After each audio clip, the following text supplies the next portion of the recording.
Hello and welcome to today's web seminar, Why Managing Your Threat Exposure is Even More Complex in a Cloud-Smart World. Throughout the coronavirus pandemic, organizations deployed more infrastructure, systems and applications to the cloud as they enabled an almost entirely remote workforce and learned to compete on a global scale in conditions the world had never seen before. But following this haste to innovate, grow and remain competitive, many suffered from cloud sprawl. They now struggle to get visibility and understand the nature of their cloud environments. In addition to this, companies often install these cloud deployments without the proper security policies or guardrails in place. So not only has the attack surface expanded, but the chance of misconfigurations has gone up. Coupled with this, many organizations have expanded their supply chain to integrate with third-party organizations in the cloud, exposing them to additional risk as the digital pervasiveness and interconnectedness of their ecosystem expands. In this webinar, we'll explore how to get visibility and an understanding of your complete attack surface, from cloud deployments to third-party suppliers, thereby allowing organizations to monitor that attack surface and shore up defenses to ensure robust protection against the ever-evolving threat landscape. My name is Tom Allen, Site Editor at Computing. With me today are Fayez Kaki, Attack Surface Management Practice Lead at Adarma, John Tipton, Senior Cloud Security Consultant at Adarma, and Ellen Daniel, Technology Analyst at Computing. So, Fayez, perhaps I'll turn to you first. If you can give us an introduction to yourself and your opening thoughts on the topic. Sure. So, like you said, my name's Fayez Kaki. I'm practice lead in Adarma. So, with regards to the cloud, obviously you mentioned the acceleration of cloud adoption after the pandemic, but really the trend was always towards cloud adoption before the pandemic, and all the pandemic did is just brought all of that stuff forward. But the key difference between normally what would have happened versus what did happen is, obviously everyone overnight had gone into lockdown, and therefore, businesses needed to figure out a way of how to continue to run their business and basically make a profit, right? And the easiest way to do that was to accelerate or bring forward their cloud roadmap.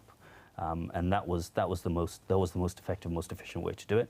And their priorities at the time was less around cybersecurity and more around survival of the business, right? So quite rightly, they prioritized shifting workloads into the cloud and trying to get the business as quickly, I guess, to a sense of normality before the pandemic. Try and get users as productive and as comfortable with their environment as they would have been when they were coming into the office, right? And that quite rightly was their priority. But once that started bottoming out, a few 6 months maybe into the pandemic, that's when a lot of thought turned towards, right, now we've done this, right? We have a level of comfort that our business is as stable as it can be right now. And that's when the realization happened that actually the lockdown's going to be much longer than just a few months. And then it's turned to cybersecurity. So, right, this is going to be more of a permanent fixture. What risks have we introduced into the business, and what can we do about it, right? And that's effectively what a lot of organisations have been grappling with the move towards the cloud. And so I think now, as we go through the results, we'll see the level of comfort organizations have with using the cloud and adopting the cloud into more of the services and products that they want to use. And there's more of I guess a considerate focus on balancing business and cybersecurity. So I think that's where we're with cloud. I think we're going to be talking about that quite a lot today. We've got our first poll actually. So this is, I should mention, interactive webinar. So please use the question box below my face right now to put any questions you may have to our panelists, and we'll try to get to as many of them as possible. But in addition to the questions, we're launching a poll today, and we'll be discussing the results right at the end of the webinar. So we're asking, to what extent do you agree with the following statement? The need to support remote working has made it harder for my organisation to remain secure. So obviously your options range from strongly agree to strongly disagree. And we'll push that live now and we'll discuss the results right at the very end. So now I'm going to hand over to Ellen in our second studio for our first set of research findings. Thanks, Tom. We surveyed 150 IT leaders from a variety of sectors, including education, technology, finance, and the public sector. The majority were involved with cybersecurity strategy at their organisation. When asked to describe their current cloud setup, 36% said they are currently operating a hybrid cloud environment, with 23% operating multi-cloud, 22% public cloud, and 19% private cloud. A third of respondents are currently storing 26 to 50% of their data in the cloud, with 28% storing 11 to 25%. Just 7% are storing 76 to 100% in the cloud, and 11% are storing 0 to 10%. This indicates that the majority of organisations are opting for a mix of cloud and on-prem storage rather than an all-or-nothing approach.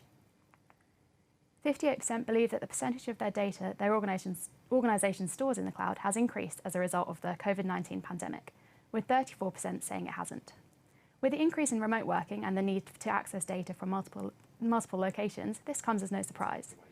And while the pandemic is not the only driving factor behind an increase in cloud deployment, it may have prompted organisations to fast-track their migration plans. Over 50% of organisations are currently using the cloud for web-facing applications, followed by databases. Collaboration tools, cybersecurity, and CRM were other popular use cases. At the other end of the scale was Internet of Things, followed by content processing and delivery, and HPC GPU compute, suggesting that these are more specialised areas that fewer organisations have moved to the cloud or are engaging with. That's wonderful. Thank you so much, Ellen. So lots to discuss there and talk about. As Ellen mentioned there, perhaps the pandemic was not the only thing causing the massive cloud migration, but certainly sort of sped it up, accelerated it. So let's talk about cloud scale. And John, I'm going to come to you for this one because you haven't talked yet. Thank you. Are there any industries today that don't use cloud computing, or is it now truly like a worldwide phenomenon?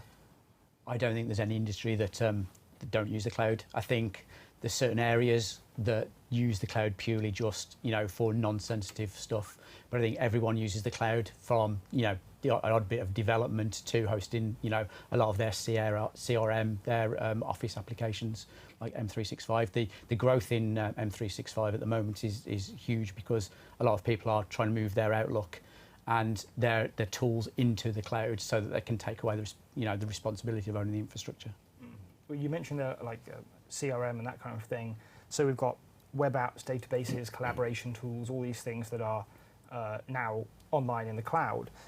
Those are the main areas, as we saw in the research, that companies are using the cloud for, but those are also pretty ripe for attack. So what do companies need to be aware of in that space?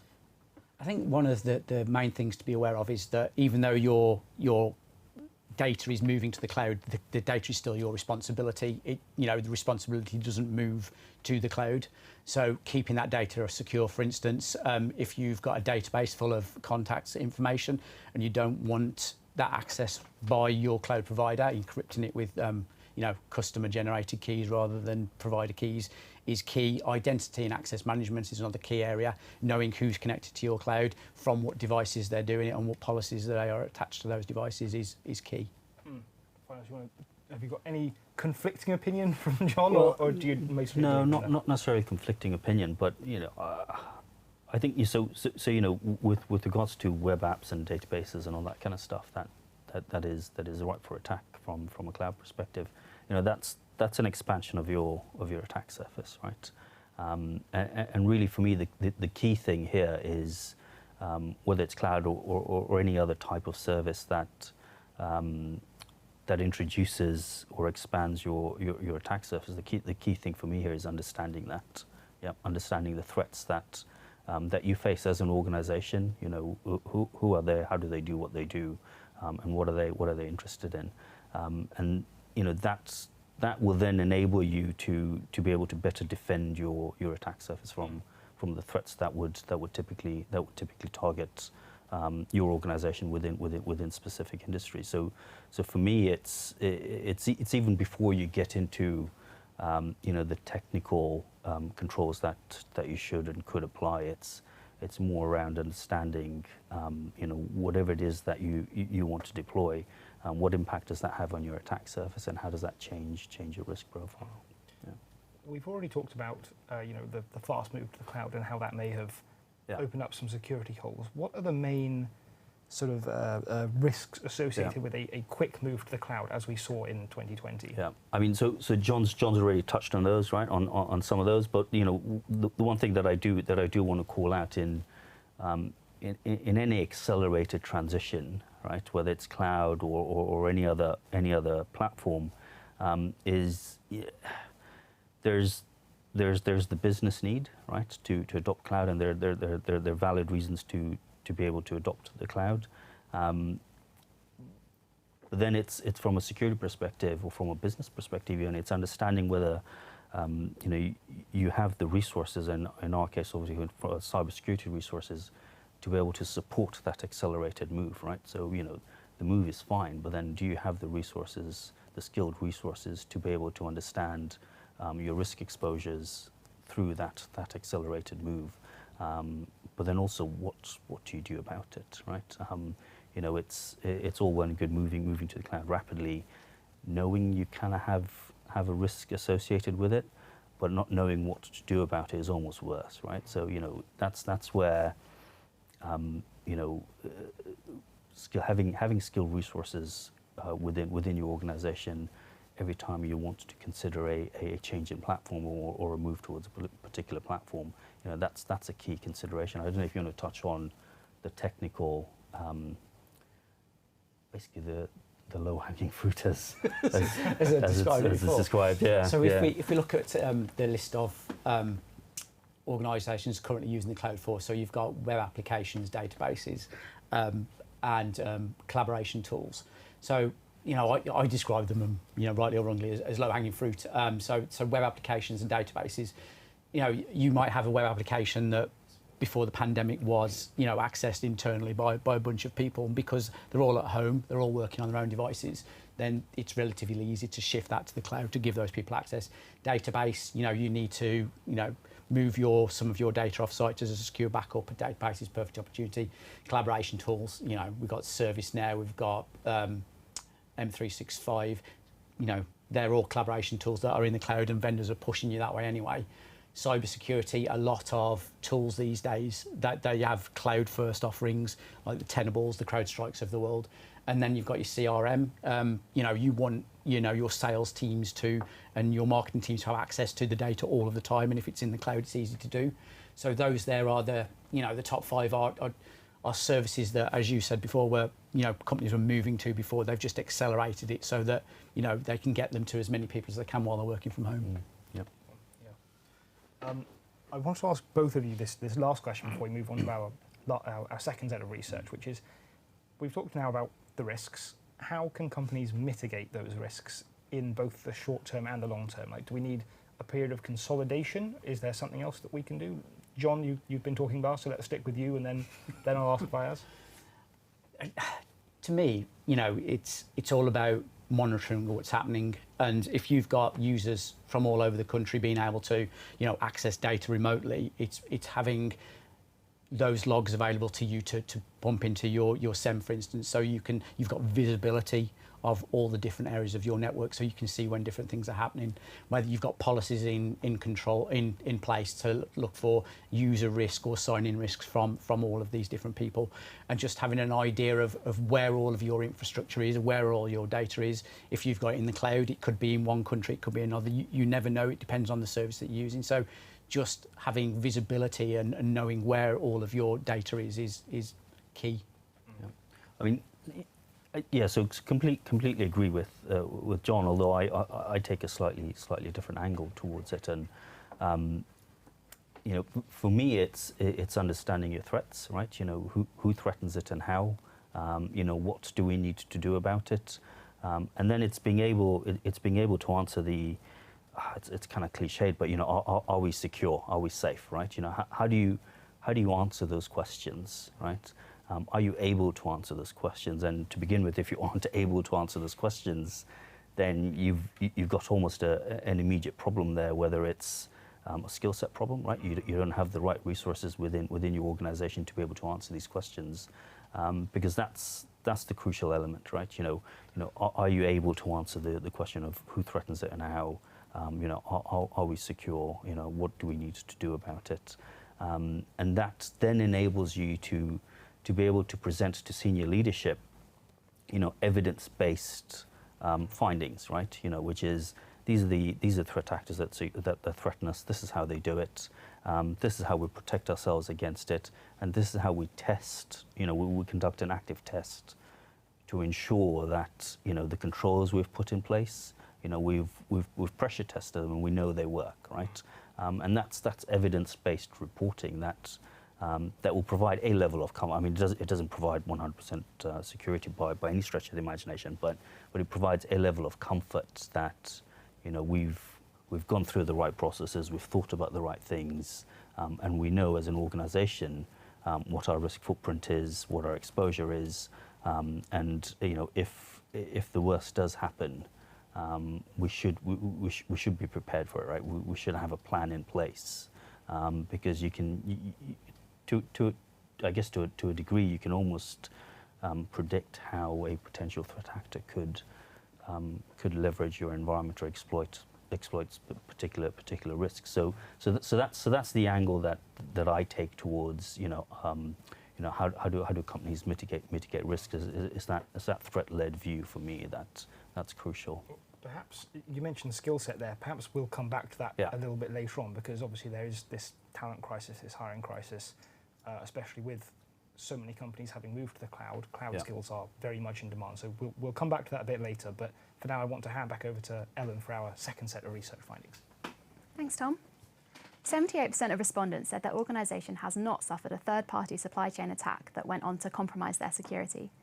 13% said that they had experienced this type of attack, and 9% were unsure. However, as many organisations have expanded their supply chain to integrate with different third-party organisations, they may be exposed to additional risk in the future. With multiple parties having access to your organisation's sensitive data, it is therefore crucial for organisations to know what safeguarding measures they are taking. The most common cloud service security controls currently being used are standard policies and controls, deployed by 70% of organisations surveyed. This is by far the most popular, with the next highest option being standardised change and configuration management at 43%. 39% are deploying Zero Trust, with around a third using risk-based assurance, attack service discovery and remediation, service asset and data risk classification, and automated deployment. Defined SDLC is being used by 14%. When choosing a cloud security solution, cost was the most important factor, chosen by 42%, followed by compliance and regulatory requirements and performance capabilities.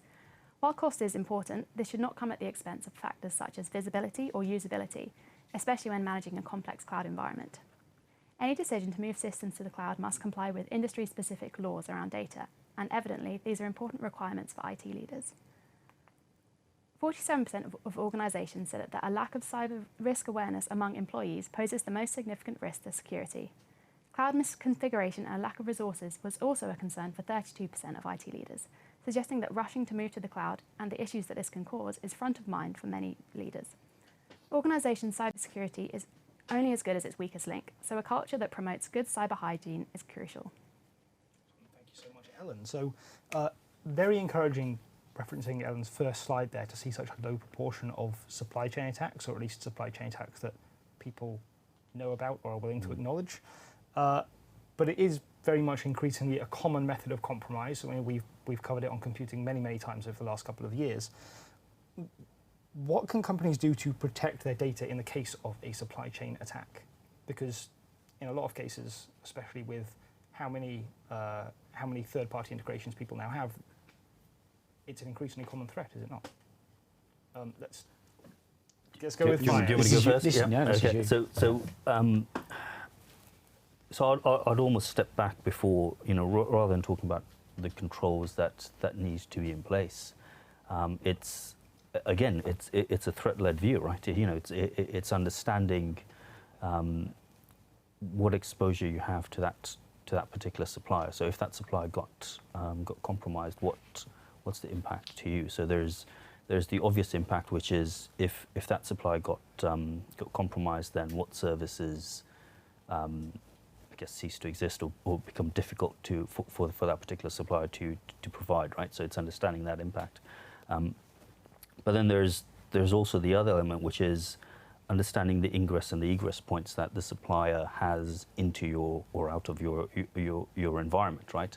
And then for me, it's almost starting to plot out your attack paths from there, right? So you could almost set that particular point as a breach point. So you could assume breach, right? So the supplier's been completely compromised, and that's the breach point into your environment.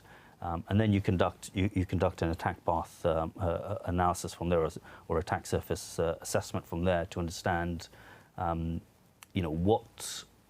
what can a threat actor get to, right? Can they get can they get to your crown jewels? How do they move laterally within your environment? And once you've plotted those attack paths out, you can identify the choke points within your environment, right? And almost immediately, right there, you're able to prioritize your remediation, right? To try and negatively impact a particular threat actor from moving within your environment. So that does a couple of things, right? Normally, what happens right now is you'll get a long list of whether it's vulnerabilities or whatever that needs to be resolved, and quite frankly, that's just not helpful, right? Because the IT team or the product owners within your environment are run off their feet anyway, right? So from a cybersecurity perspective, what we need to do is everything we can to enable the business, right? To try and drive efficiencies within the business, and we do that through driving efficiencies within our own processes, right?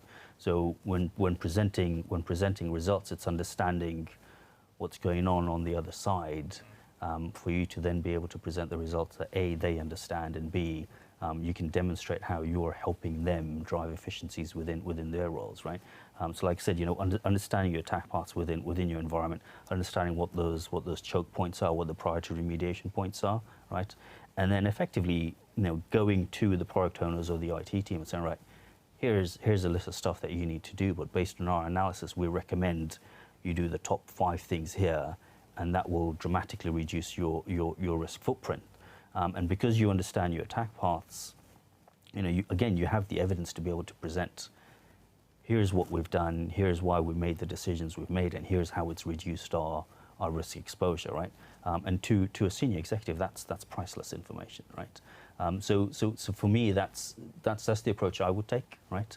In being able to protect your data, understand your attack paths, understand the choke points, understand what you need to remediate, i.e. the choke points, and that then reduces your risk footprint. And again, it's evidence based, right? It's something that we can demonstrate. Yeah. Well, talking about evidence based, and John, I'd like to come to you for this one. We saw in another slide attack surface discovery there. Yeah. Pretty far down the list of cloud surface security controls that people were using. Why is that? I mean, surely, to use a bit of a cliche, but what you can't see, you can't protect. This is very true. I think it's so far down the list because I don't think there's a lot of companies out there who actually understand what it is. They look at, a lot of them are still siloed in, they've got a data center and that's where it is. And when you move into the cloud, it's kind of like the risks are all around, and it's very difficult when you're looking at a cloud infrastructure to look at it and go, well, do you know what, my risks are here, here and here. And it's only recently in the last couple of years, vendors have started coming out with products to look at attack surface mapping and path mapping. And I think, there's only a kind of like certain companies within the financial sector and upwards are starting to look at these products and implementing these products to realise what their attack surface looks like. Okay. Fires, what can companies do then, short of using one of these new vendor products to sort of get a rough assessment of their attack surface? Is there something they can do without using a bit of software? Can they make like knowledge-based assessments? Yeah. So what we do a lot of within Adarma is effectively loosely call it threat modeling, right? But it is just that. It's understanding the attack paths that a particular threat actor could use within your organization, understanding the controls that you currently have in place, and whether those controls will be effective against particular types of threat scenarios, and that, organizations could certainly conduct that, because that's a non-tech based assessment, I guess. The key challenge, again, we've touched on this already, is skilled resources, right? Do you have the resources within your organization that have the capabilities and have the skills to be able to conduct that type of modeling exercise, right? Because you need to understand. You need to have cyber threat intelligence skill sets. You need to have attack surface management skill sets, and to a level, you also need to have detection and response skill sets, because what you want your findings to be able to present is the gaps, obviously, but then it's not only technical gaps, but it's gaps in your detection capability to be able to obviously detect the threat actor or any malicious actor within your environment. So again, yeah, that's a non-technology based way of being able to conduct it. Now, look, don't get me wrong. It's not. The technology-based way is helpful because it's machine-assisted, right? So something that would take you, I don't know, a month to do, it could take a piece of technology, a week to run through and conduct the analysis and produce the reports, right? So there are pros and cons to both, right? Yeah.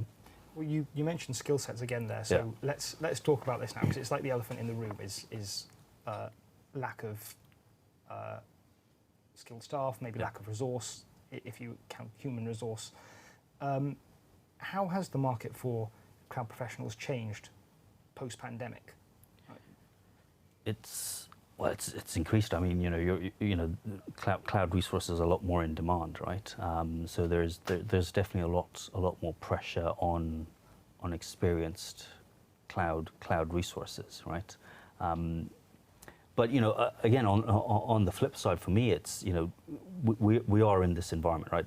It's not going to go away. So my question really is, what are organizations doing about it, right? So it's you can say there aren't resources out there in the market for you as an organization to bring on board or recruit, but then what are you doing with your current resources, right? What training plans do you have in place? What bandwidth are you giving them within their day job to actually understand the cloud, learn about the cloud, and be effective in the cloud, right? So that's the question I would have to organizations: is what are you doing in that space? And for me, that's almost half. Well, that is the answer, right? It's being able to put down training plans in place, recruiting resources that may not necessarily have specific cloud skills, but they may have the right. They may have offensive security skills. They may have detection skills or detection and response skills. And it's what are you going to do to train those already highly skilled resources into the cloud? Because the conversations I have with clients now, it's cloud isn't seen as a separate thing, right? They talk about their environment as cloud is part of it, right? So really, it's what are you doing about your resources internally to be able to train them up? Because the cloud's here to stay, right? You're going to be consuming products and services for it now. Basically, that's pretty much it. If anything, it's going to increase, right? So what's your plan to skill up your own internal resources? I think is. I think what I've seen is it's not just about cloud security people. It's about people who can also automate security, so that the skill set is wider. And talking to a customer quite recently, they said that they've got people that have come on, and then it's like they're only there for like 2 years, 2.5, 3 years, because the market moves so fast and they're growing their skills that people are coming in and poaching them quite quickly. Yeah, and they've got constant churn of cloud security professionals. So trying to keep those people in the company is key. Exactly, right? So and that's a key point, right? What is what's your plan for training up your resources, but then also what's your plan for keeping them on board, right? Making sure that they continue to be engaged and their careers continue to drive forward. And look, at the end of the day, it's not. I mean, money's fantastic, right? Don't get me wrong, but from a cybersecurity or from a techie perspective, money isn't the be-all and end-all, right? They want to be doing interesting stuff. They want their skills to continue to evolve and grow.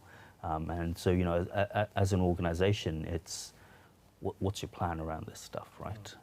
So that's the challenge I would pose. Yeah. Well, the money probably doesn't hurt either. No, definitely doesn't. absolutely not. No. It is a great time to be a cloud professional. It is. Yeah. I think also the things that you get exposed to, like new technologies, new terms. I mean, my role is constantly changing, and there's constantly new products, which means that I'm quite happy where I am at the moment, and I'm happy with my career progression. But there's also a lot of companies where I've worked at previously where they're just not interested in that. So I can see why it's a growing area. Yeah, absolutely. I'm going to ask one more question before we hop back over to Ellen there for our last set of research, which is how have risks to security changed as a result of the pandemic, or all the knock-on effects of the pandemic? I'm going to put that one to you there, John. we were talking about this before, and I think one of the big areas that the risk has changed is that no one's in an office anymore. Everyone's at home. They're either using their own technology or they're using company-provided technology. But the risk to data and the risk to people printing stuff out and screen copying is now in people's homes, and I think that's one of the key areas where it becomes more difficult to be able to control it. Security awareness is now kind of like redundant because you can't walk around an office anymore and the sign saying protect your data, lock your screens. It's moved out massively. Well, actually, let me jump in there because we've got an audience question here that directly relates to what you were saying. So the question is, there's been lots of worry about securing home working, but is there any evidence that security has really been adversely affected overall? For example, has the number of attacks starting on remote endpoints increased? Any evidence?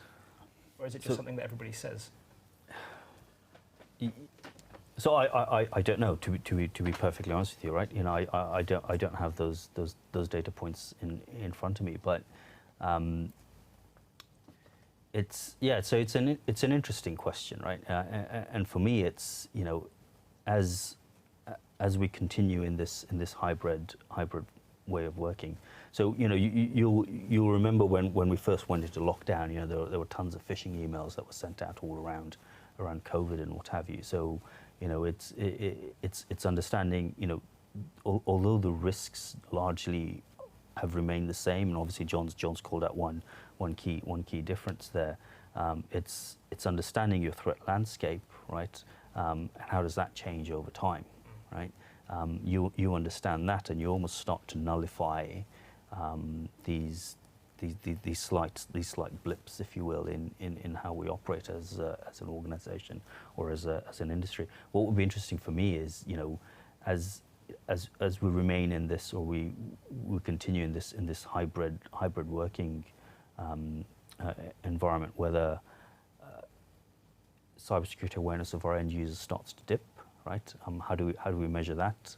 And that to me would be interesting to understand. But I don't have a direct answer to that question that's been posed there. Okay, Yeah. John, do you want to jump No, in I was there? going to say, I think it's really difficult to answer because unless a company out there has done some research that says, this is what our exposure was, and these were the incidents we saw based against, over the last 3 years, and someone's got that data, I don't think we'll ever really know.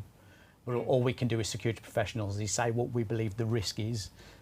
It might not happen, but on the flip side, what it might do, it is a risk. Better to secure it just in case. Yeah, though, right? exactly. Yeah. Okay. We're about to go over to Ellen for our third set of research findings, but before we do, I want to encourage you to take part in the poll if you haven't already, because we'll be discussing the results very shortly. So over to you, Ellen. When asked to rate their organisation's visibility of cloud and data applications, when 1 is very poor and 10 is very good, the average rating was 7.2. While organisations appear fairly confident in this area, with just 7% rating their visibility as lower than a 5, there is definitely room for improvement. You can't secure what you can't see, so end-to-end visibility is key for organisations looking to fully protect their cloud environments. 52% of organisations are at least somewhat confident that their organisation has the resources needed to secure a growing attack surface. 17% somewhat disagree with the statement, with 30% neither agreeing nor disagreeing, suggesting that this is an area for improvement for some. It is important that resources grow proportionally to cloud environments to ensure that this does not become an issue in the future. Almost half of respondents at least somewhat agree that deploying cloud environments without proper security policies in place has created security issues for them. 19% disagreed with the statement. This indicates that many may have rushed to the cloud, with security being an afterthought, and experience the consequences. Ensuring that security is front and centre at all stages of cloud migration, rather than just at the end, is key to avoiding such security issues. Thank you very much, Helen. So, first point that I want to bring up there is talking about visibility. So, do we actually believe that it's as good as respondents claim, especially considering the earlier set of research where we saw only a third are using attack surface discovery, and of course there's the big move to multi-cloud, which makes visibility much more difficult. So, I think I'll ask this from to you, Fires, is visibility as good as respondents believe it is? Yeah, so that's an interesting question, because the data kind of contradicts itself over there, right? So it's attack surface management, attack surface discovery. That's a growing field, right? There are some vendors in there, but it's still growing. So I don't think we, as an as an industry, and for the respective organisations we work for, I personally don't believe that we've got a grip around our attack surface and understanding our attack surface, right? So there's, I do believe there are certain holes there that we just don't have visibility on, right? So. Yeah, I mean, the data certainly contradicts itself there. So is there a false sense of confidence? I guess that's out there within the market that says, we know what our attack surface looks like, but is that because they know their known knowns, as it were, or do you see what I mean? As in, it can. If you don't know you're providing, or you have an external facing server or an external facing service, you just don't know you have it, right? That's part of your attack surface, but you're unable to discover it, right? So at the end of the day, you aren't able to get that level of confidence that you know your entire attack surface, right? So yeah, I'm not quite sure whether I'm answering that question clearly enough, but yeah, it's. Yeah, like I said, the data kind of contradicts itself, right? So, yeah. John, do you want to have a bash at it? No. It's a difficult question, isn't it? It is, yeah, very difficult.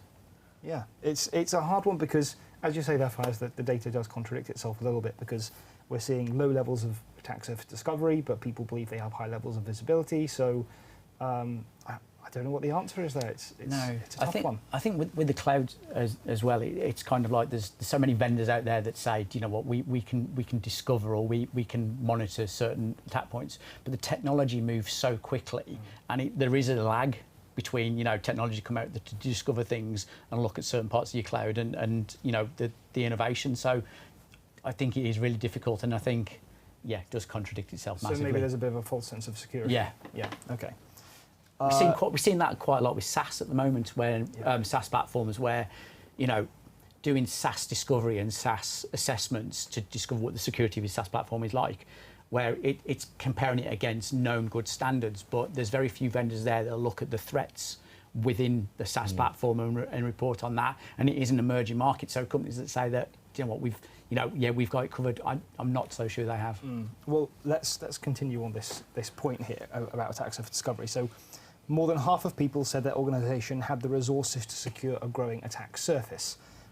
But coming back to the earlier point, how can they be sure when only a third are doing attack surface discovery? Yeah. So perhaps this is a maturity thing, right? There's organisations have perhaps realised that there's a problem here, right? So maybe they've gone out and actively recruited resources in that space, and now it's just a case of maturity. So it would be interesting if we ran the same questions this time next year, whether that changes, right? Because they've got the resources in place, they know they've got a problem, they're doing something about it, and whether the results would reflect that in 6 months or 12 months time. You heard it here first, folks. Come back in a year, set your calendars. We'll go over this again. We'll keep him chained up right here in the corner of the studio for a year. I want to talk to you now about the growth of cloud, which is, of course, the topic of the whole WebSem.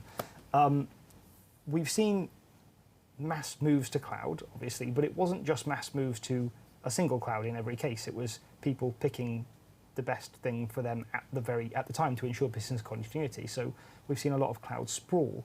So what are the best ways now to control security amongst cloud sprawl when you might have your CRM from one vendor, your HR with another vendor, your finance with someone else? John. So I'm going to do a bit of Adarma here. So we're looking at cloud assessments. So where we have a single tool that can provide a single view of the majority of both your public cloud and your SaaS services. So implementing a service or getting someone in who's got the expertise to run compliance and risk checks against all of these vendors and give you a single report that's kind of agnostic, but it's the same measure across everything is a really, really good start. And Adarma do offer that, but I think there's in fairness there's a few other companies doing that. But doing that, getting a baseline of security, and then working from the baseline to secure each of your services, to get together. Sorry, Pastor. No. I agree with John's comments. I mean, there was I can't remember what graph it was, but there was a graph in there that said I think there was most organisations use between 2 and 3 cloud providers. I see that moving further towards the right hand side of that chart, right? So where you start having 10 or more cloud providers, and as John said, being able to get your arms around that and being able to now start planning for it, like we've always said in this webinar, right? It's it's happening, right? There's no going back from this. So for me, it's organisations now need to start planning for an increase in cloud products and services that are consumed. What are you going to do about it? How are you going to get your arms around all of this stuff? Because let's not forget the benefits of cloud, right? And that's why businesses and organisations are adopting it, right? From a security perspective, we don't want to stop that from happening, but we just want to ensure that it happens in the most secure, the most safest way, right? So what are the plans that organisations are putting in place right now? And John's mentioned a couple already around getting our arms around future cloud growth. And I think one of the examples we were talking about before is having a customer, an organisation sandbox in a cloud, for instance, in AWS, that you have policies around, and then everyone can get access to it, to reduce the chances of your employees going, well, I'll set my own AWS account up and I'll go away and use that to do my own development, because then, that's outside of your control. You have no control of that. You can't see what's going on it. So, companies that invest in, providing training and support and cloud resources to employees is one that's kind of like going to be winning that battle. And I find it also quite interesting as well that a lot of security vendors are, their products or SaaS products these days. So every time you want to go away and secure your cloud infrastructure, you're adding yet another SaaS platform to the ones that you need to try and keep secure. And I can't think of a single cloud security platform that monitors itself for security. Who watches the watchers? Watchers, yeah, exactly. How do you know that I'm going to say CrowdStrike service is secure? It's an interesting question. Yeah, it is an interesting question, yeah. I'm going to go to the results of our poll now, Okay. which you guys can't see, unless I suppose I could just turn my laptop around. We're very high-tech here at computing. So we asked, to what extent do you agree with the following statement? The need to support remote working has made it harder for my organisation to remain secure. So let's see here. We have no strongly disagrees, which is great. We've got 38.5% of you strongly agreeing with that statement. So that's great. Oh no, sorry, that's not great. Sorry, I was misreading my own question there. But that's bad. So yeah, more than a third of you strongly agreeing with that statement. 34.6% of you somewhat agreeing with that statement. 23% neither agreeing nor disagreeing. 3.8% only somewhat disagreeing. So no strong disagrees there at all.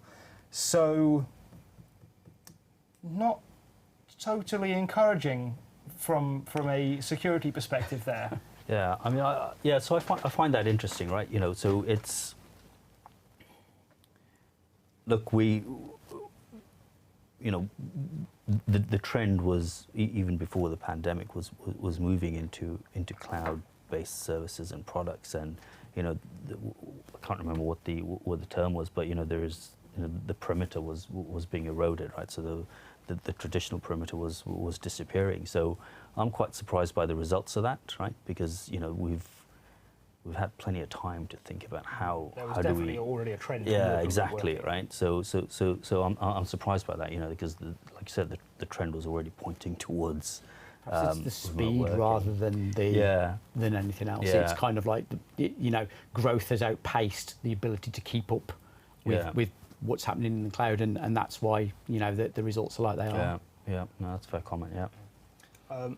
Well, I think that's all the discussion we need from the poll results there. We have, before we sort of close the web seminar, because we are coming up toward the end of our time together, we've got another audience question here based on our discussion of multi-cloud earlier, which is, are organizations starting to integrate cloud providers together, or are they still mostly separate islands? Do you want to take that one? I was going to skip that one to you, John. So an example that I can think of is where organisations are using Azure DevOps as their single point of trust for their code, and then they are using Azure DevOps to then push out infrastructure as code to AWS and GCP purely because of the way it is. I mean, another example is Azure Active Directory. A lot of companies will use that as their single identity lifecycle management tool, whether they're using AWS. So I think what companies are doing is they're taking all of the clouds and picking the best parts of them and using those, like the Azure Active Directories and the DevOps, and mingling all together to try and get, I think it's like from an AWS perspective, a lot of people love that from a development perspective. That's where the development networks are. Azure is kind of like your production, your SaaS, your that kind of area. And GCP, I'm not sure white people use GCP, to be honest. But and that's what they're doing. They're just mixing and matching and seeing where they can get the best deal and keeping the core controls in just one of those clouds. Do you think that leads to a risk of any silos developing in the cloud? Because the whole point of one of the main selling points of cloud is getting rid of silos. I think yes, there is, and I think it's the vendors are looking at it and going, actually, well, we need to make these areas that customers rely on more resilient, push them out further so that we've got more areas that cover them, so that if there is a failure or if something goes wrong, that we're not the cause of it and we're not detriment to people losing access to their data. Is there any push, my last question, I promise, is there any push amongst cloud vendors then to integrate their own products with their rivals' products, just acknowledging that people will use products from different cloud vendors? Again, if you look at, I might use Microsoft again, so Microsoft have recently released... Other cloud providers are available. Yeah, they are, honestly. They've recently Defender agents to work in all the other clouds, so you can have a Defender agent that runs in AWS on their infrastructure and then all of the others. So I think Microsoft is kind of like the one that's leading the way a little bit, where it's saying, do you know what, we want to help you secure your other clouds, and we'll quite happily create products to enable you to do that. Great, okay. And I don't work for Microsoft, by the way. I think we're going to have to leave it there. I'm going to ask both of you for your closing thoughts on this topic. Like, what is the one thing that people should take away from this web seminar? Fires, let's start with you. Threat-based approach is what I'd suggest. So it's understand the threats to your organisation and understand what you're going to do about them, right? But then there's also the cloud provider itself. As an organisation, as you're consuming cloud, you need to understand the threats to the cloud service provider itself. Not that you can do anything about it from a control standpoint, but you need to understand the threats there, because then you then need to understand the potential impact to you as an organisation, and you just need to be aware of it, right? So if something does happen, at least you have an awareness, and you hopefully have a plan to do something about it. Yeah, absolutely. Ooh, controversial. So for me, there's a couple of things. It's kind of like, I think what we've discussed about is resource. Your security employees are key to all of this.